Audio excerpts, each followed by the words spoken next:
नमस्कार दोस्तों, स्वागत है आपका हमारे YouTube चैनल पे। दोस्तों, आज हम बात करेंगे राजस्थानी भाषा का, जो कि राजस्थान के कई एग्ज़ाम्स का एक प्रमुख सिलेबस है। तो देखिए, राजस्थानी भाषा के बारे में बात करने से पहले हम बात करते हैं कुछ विषय के बारे में, कि दो तीन टॉपिक हम पढ़ते हैं उससे पहले। कि एक तो सबसे पहले कि बोली क्या होती है, एक वर्ड है बोली, एक है भाषा और एक है अपभ्रंश, जो कि बार बार आएंगे, तो ताकि इसके बारे में मैं बता दूं आपको। देखिए, बोली क्या होती है? किसी भी छोटे से क्षेत्र में बोले जाने वाली जो भाषा होती है, जो लैंग्वेज होती है, उसको बोली कहते हैं। और एक बड़े क्षेत्र पे बोलने जाने वाली लैंग्वेज को अपन भाषा कहते हैं।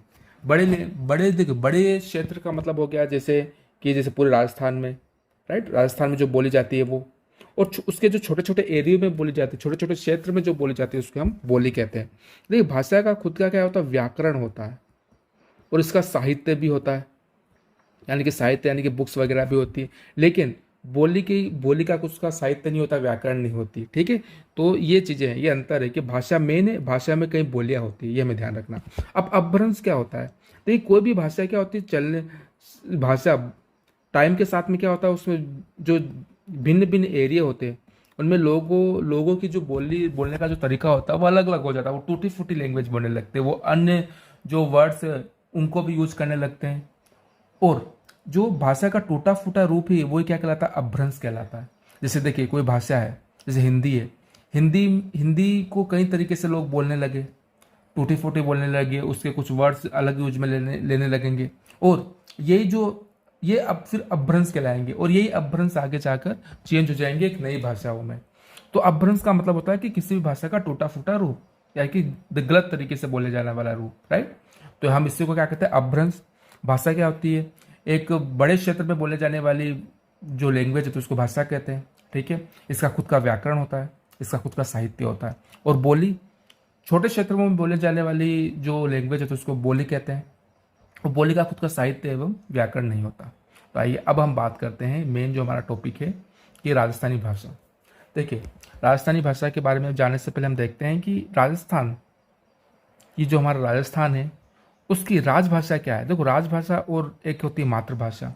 राजभाषा का मतलब होता है कि जो भी कार्यालय वगैरह होते हैं, उनमें कौन सी लैंग्वेज को हम यूज में कर लेते हैं, उसमें हम कौन सी लैंग्वेज को यूज में लेते हैं, तो उसको हम बोलते हैं राजभाषा।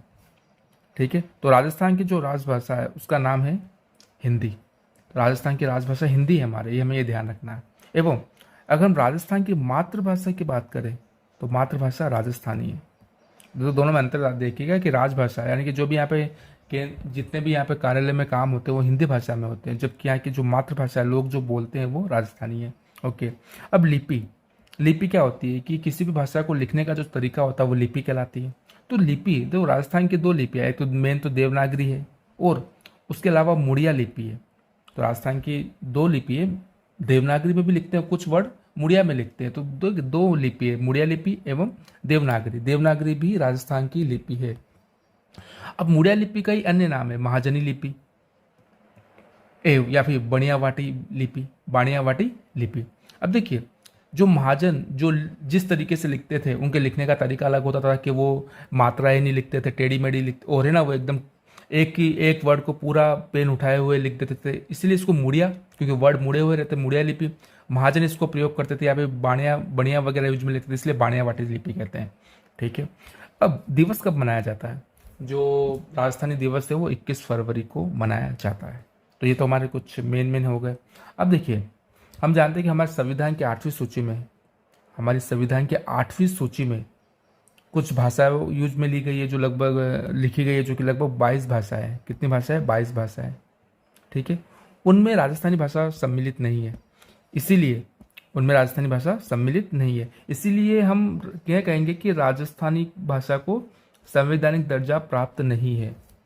यानी कि राजस्थानी भाषा को अभी तक संवैधानिक दर्जा प्राप्त नहीं है। इसका मतलब क्या हुआ कि जो हमारी राजस्थानी भाषा है वो 8वीं सूची में सम्मिलित नहीं है। ये हो गया। ठीक है। अब देखिए, राजस्थानी भाषा का सबसे पहले प्रयोग किसने किया था? हम ये देखते हैं कि राजस्थानी भाषा का प्रयोग किसने किया था। तो उद्योतन सूरी है, उनकी एक किताब आई थी जो 778 ईस्वी में आई थी। देखिए, ये सन है, ठीक, विक्रम संवत नहीं है, 778 ईस्वी में आई थी, जिसका नाम है कुवलयमाला। उन्होंने उसमें 18 देसी भाषाओं का वर्णन किया था, जिसमें से एक मरु भाषा को भी सम्मिलित किया था। मरु भाषा यानी कि जो आज के पश्चिमी राजस्थान में मारवाड़ी जो लैंग्वेज है उसको भी उन्होंने सम्मिलित किया था, यानी कि पश्चिमी राजस्थान की लैंग्वेज को सम्मिलित किया था 18 देसी भाषाओं में। तो देखो ये एक सवाल पूछ सकते हैं कि बताओ उद्योतन सूरी ने कुवल किसमें, एक तो कौन से अपने ग्रंथ में इसको प्रयोग किया था, तो कुवलय माला में कितनी भाषाओं को, 18 देसी भाषाओं, तो उसमें एक कौन सी थी, मरु भाषा थी।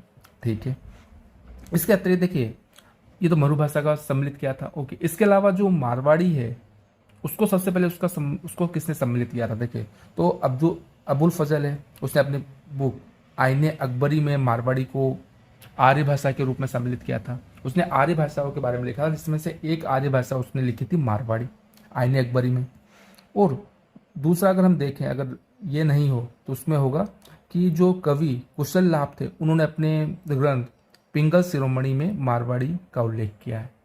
तो देखिए ये पूछ सकते हैं कि बताओ मारवाड़ी का सर्वप्रथम उल्लेख किसने किया, तो आईने अकबरी में अबुल फजल ने, या फिर कवि कुशल लाभ पिंगल शिरोमणि ने। ठीक है, अगर देखिए अगर इसमें ये हो तो ये हमें टिक करना, अगर ये हो तो ये टिक करना, फर्स्ट इसको प्रायोरिटी देनी है, सेकंड उसको देनी है। ठीक है, ये हो गया हमारे। ठीक है, अब हम आगे और देखते हैं। ये तो हमने देखा है कि देखिए यहाँ तक देख लिया कि सबसे पहले मरु भाषा का प्रयोग किसने किया, तो किस में आया, देखो मरु भाषा के रूप में सम्मिलित किया था वो उद्योतन सूरी ने किया था, राइट। और उसके अलावा फिर अबुल फजल ने मारवाड़ी का उपयोग किया, उपयोग नहीं किया मतलब उसका नाम यूज में लिया, राइट। इसके अलावा कवि कुशल ने मारवाड़ी को यूज में लिया। ठीक है, ओके, पिंगल शिरोमणि में। अब देखिए अब हम देखते हैं कि राजस्थानी शब्द किसने दिया। तो वो यहाँ की जो लैंग्वेज है उसको मरु भाषा किसने नाम दिया, उद्योतन सूरी ने। अबुल फजल ने क्या नाम दिया, मारवाड़ी। कवि कुशल ने भी क्या नाम दिया, मारवाड़ी। ठीक है, अब एक हमारे अंग्रेज आते हैं जिसका नाम है जॉर्ज अब्राहम ग्रियर्सन। इन्होंने 1912 में अपनी एक किताब पब्लिश की थी, जॉन अब्राहम ग्रियर्सन ने, जिसका नाम है लिंग्विस्टिक सर्वे ऑफ इंडिया।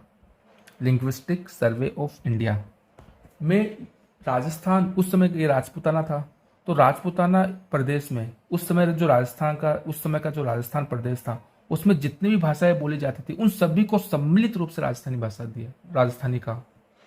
तो देखिए उसने, ग्रियर्सन ने क्या किया कि उस समय का जो राजपूताना था यानी कि जो राजस्थान प्रदेश था उसमें जितनी भी भाषा हो उस समय उपयोग में ली जाती थी, स्थानीय बोली, उन सभी को सम्मिलित रूप से राजस्थानी वर्ड नाम दिया।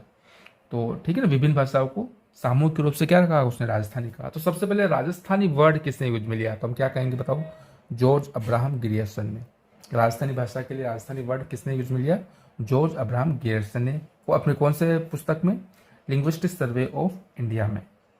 ठीक है, मुझे उम्मीद है यहाँ तक आपको पसंद आ गया होगा। अगर आपको कोई डाउट हो तो आप हमें नीचे कमेंट कीजिए। अब आगे आइए, आगे हम देखते हैं और इसके बारे में कि राजस्थानी भाषा की उत्पत्ति कैसे हुई। तो देखिए राजस्थानी भाषा की अगर उत्पत्ति की बात करें तो देखिए जो भाषाओं का परिवार है कि विभिन्न प्रकार की जो लैंग्वेज उनका एक फैमिली बना रखी है, उनका परिवार की ये इस परिवार से, ये इस परिवार से, इसी प्रकार से जो हमारी जो राजस्थानी भाषा है वो उसका जो परिवार है, भाषा परिवार है, वो है भारत यूरोपीय परिवार, जिसको हम कह सकते हैं भारोपीय परिवार भी कहते हैं, या फिर हिंद यूरोपियन परिवार भी कहते हैं। यहाँ पे हिंद भी लिखा जा सकता है, ये हमें ध्यान रखना है कि यहाँ पे हिंद भी हो सकता है।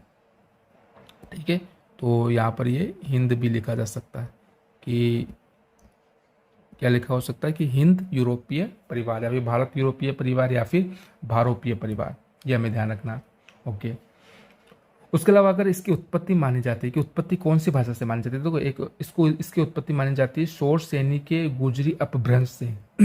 शोर सैनी के गुजरी अपभ्रंश से, तो ये क्या है इसके बारे में थोड़ा आगे आएगा, तो इसको अभी छोड़ देते हैं। पर ये समझ लीजिए अभी कि इसकी उत्पत्ति किससे मानी जाती है, शोर सैनी के गुर्जरी अपभ्रंश से मानी जाती है। तो देखिए अब एक इसका थोड़ा हम परिवार देख लेते हैं कि जो राजस्थानी भाषा कहाँ से आई। देखिए आर्य भाषा थी, आर्य भाषा से वैदिक भाषा, वैदिक संस्कृत आई।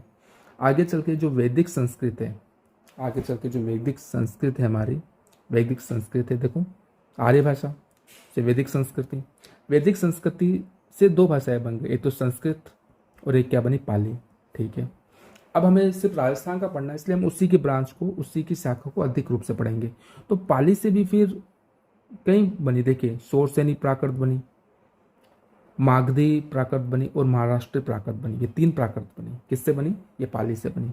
पाली भाषा से प्राकृत भाषा का जन्म हुआ। ओके, तो इस शौरसेनी प्राकृत से ही गुजरी गुजरी उसके 2 अपभ्रंश थे, एक तो गुजरी अपभ्रंश एवं एक है नागर अपभ्रंश। तो गुजरी अपभ्रंश से ही राजस्थानी भाषा का निर्माण हुआ। हिंदी का भी इसी से माना जाता है। तो देखिए उत्पत्ति पाली, पाली से शौरसेनी प्राकृत, शौरसेनी प्राकृत से गुजरी अपभ्रंश एवं गुजरी अपभ्रंश से राजस्थानी भाषा का निर्माण हुआ, उत्पत्ति हुई है। कुछ लोग नागर से भी मानते हैं, नागरी से भी मानते हैं, तो हम उसके बारे में आगे देखेंगे। तो मेन जो है वो किससे, कि शौरसेनी के गुजरी अपभ्रंश से राजस्थान भाषा की उत्पत्ति मानी जाती है। ठीक है, और हमने देखा कि ये कौन से परिवार की है, ये भारोपीय परिवार से संबंधित है। ठीक है, ये हमें ध्यान रखना है।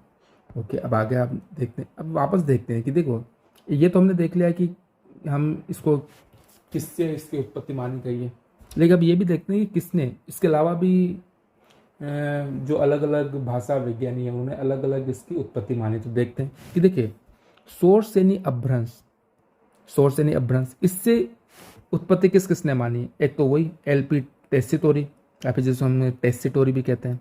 ठीक है, एलपी टेस्सीटोरी, इन्होंने किससे माना? इन्होंने शौरसेनी अपभ्रंश से माना है। इसके अलावा नागर अपभ्रंश से किसने माना है?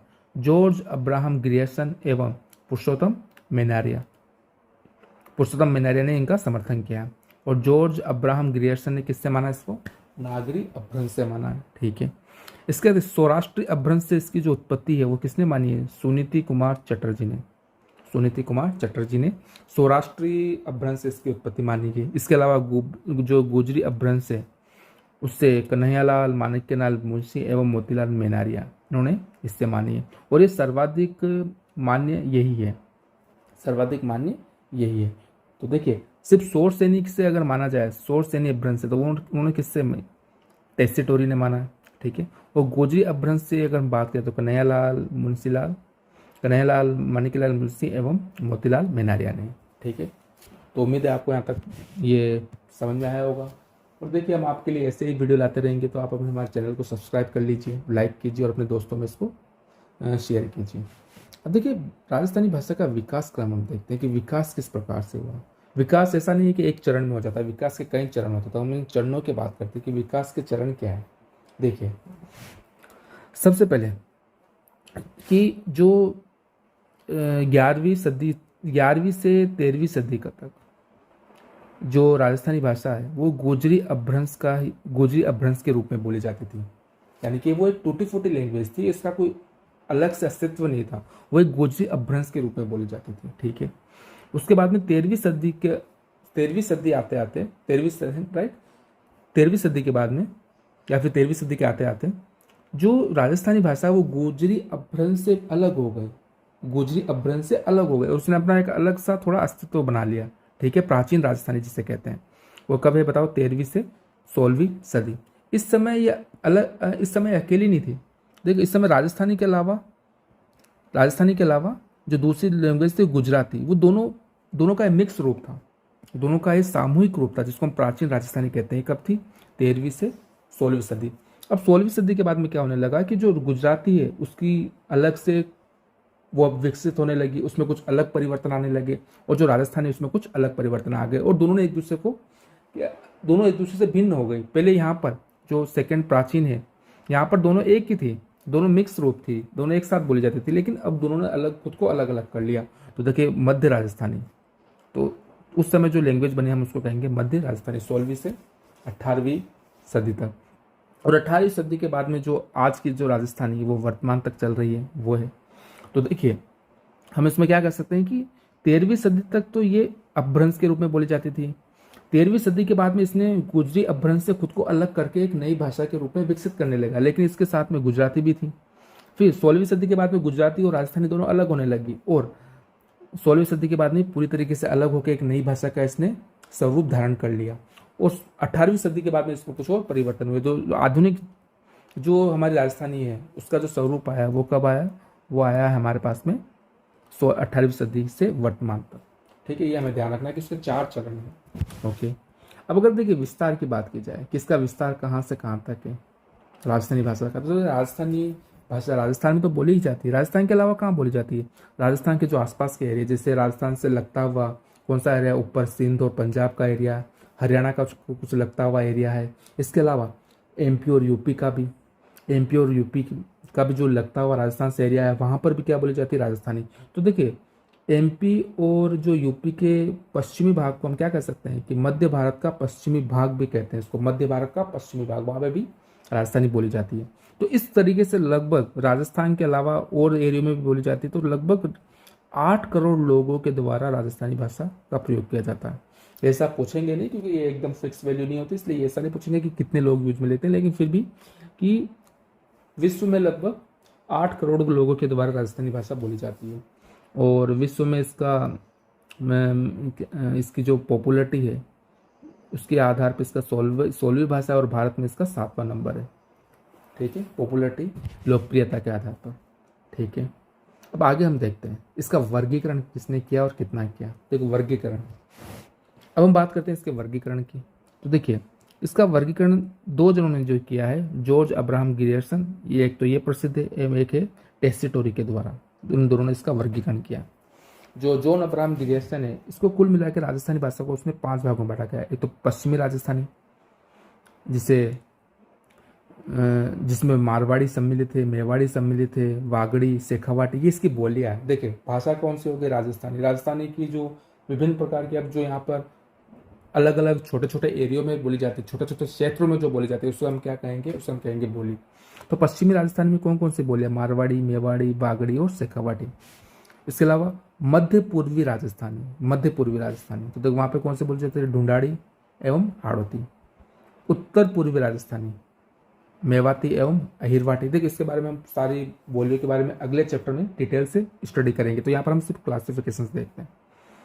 दक्षिण पूर्वी राजस्थानी में मालवी एवं निमाड़ी। इसके अलावा दक्षिणी राजस्थानी।